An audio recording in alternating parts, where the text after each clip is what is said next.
I bought a cabin outside of town for one reason: peace. I'm a cop. 20 years on the force will wear you down, especially in a city like mine. You see the worst of people screaming matches over parking spaces, drug deals gone wrong, domestic calls that leave you shaken for weeks. So, when I found a quiet little fixer-upper cabin in a gated mountain community called Cedar Pines, I thought I'd found my sanctuary. I hadn't met Karen yet. She introduced herself the way most Karens do. Through a passive-aggressive note, greater than "Dear new resident, your cabin gate does not match HOA color standards. Please repaint it mountain mist gray within 48 hours to avoid a fine. Sincerely, Karen, HOA president." I had been moved in for one day. My gate. It was black. Not neon orange, not flashing, just matte black with a wooden latch. Didn't squeak, didn't sag. But apparently, that was a violation of community harmony. I ignored the note. Karen didn't like that. Fast forward to about 3 weeks in. It was a Friday night, well, technically Saturday morning, and I had just come off a brutal double shift in the city. All I wanted was a couple of cold beers, a hot shower, and my creaky leather recliner under the stars at 3:07 a.m. I was out cold when I heard banging on the cabin door. Not knocking, banging. Still half asleep. I grabbed my flashlight in one hand, and out of habit, slipped my badge around my neck just in case. The sidearm stayed in the lockbox. I'm a cop, not a cowboy. When I opened the door, I was greeted by a flashlight in my own face, and behind it, Karen, in pink fuzzy slippers, holding her phone. Eyes wide like she just caught me butchering squirrels. Greater than I called the sheriff. She snapped. I blinked. "Excuse me. You've locked your gate after midnight. That's a violation of Emergency Access Code, B14.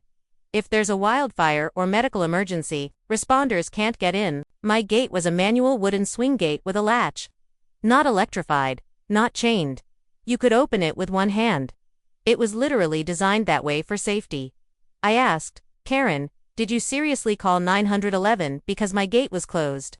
"Yes," she said, righteous as ever. "This entire mountain is under HOA jurisdiction, and as president, I have the right to enforce rules." I stepped out, now fully awake. "You called emergency services in the middle of the night because I used my own gate on my own property."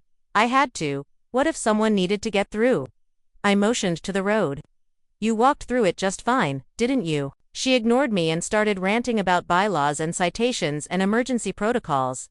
That's when an sheriff's deputy SUV pulled up behind her, lights flashing, no sirens. Karen whipped around and waved her phone. Officer, over here. He's the one." Deputy Martinez stepped out of the cruiser. Young guy, but sharp. Greater than we got a 911 about a locked gate. I held up my badge. "Detective Shane Carter, Metro PD, off-duty, I live here." Karen froze. I swear the blood drained from her face like someone hit a mute button on her whole body. "Oh, you're law enforcement." She stammered. "Yeah, and I'd like to know why you made a false emergency call at 3 a.m. about a gate that literally swings open by hand." Deputy Martinez turned to Karen. "Ma'am, did you walk through this gate to get up here?" She nodded sheepishly. "Greater than, and it wasn't locked." "Well, no, but it was closed."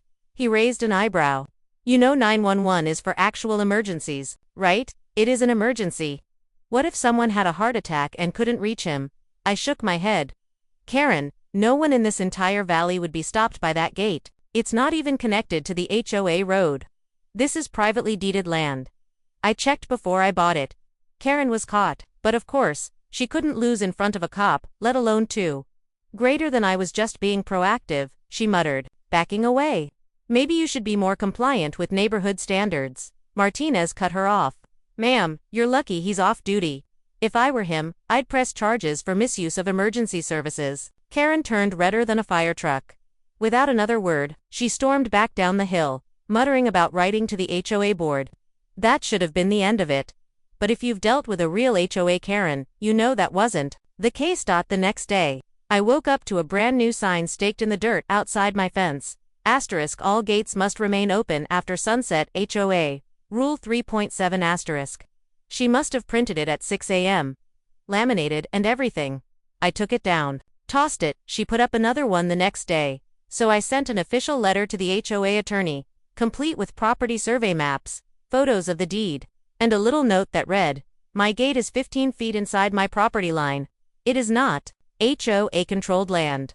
Any further tampering will be considered trespassing. That quieted things down. For about a week. Then came the chain incident. I got home late and noticed something shiny on the gate. Karen had chained it open, with a bike lock, to a pine tree. I had to cut it just to close my own gate. This time, I didn't just write a letter. I filed a formal complaint with the county and forwarded a copy to the sheriff's office. The deputy called me to say Karen was warned, one more complaint and she'd be facing a misdemeanor trespassing charge. The best part, a few days later, the HOA board voted her out. Unanimously. Apparently, I wasn't the only one she'd terrorized. Now, Karen still lives 3 cabins down, but we haven't exchanged a word in 2 months. My gate stays closed, my weekends stay quiet, and my badge, still shiny just in case she tries round 4. Asterisk, moral of the story.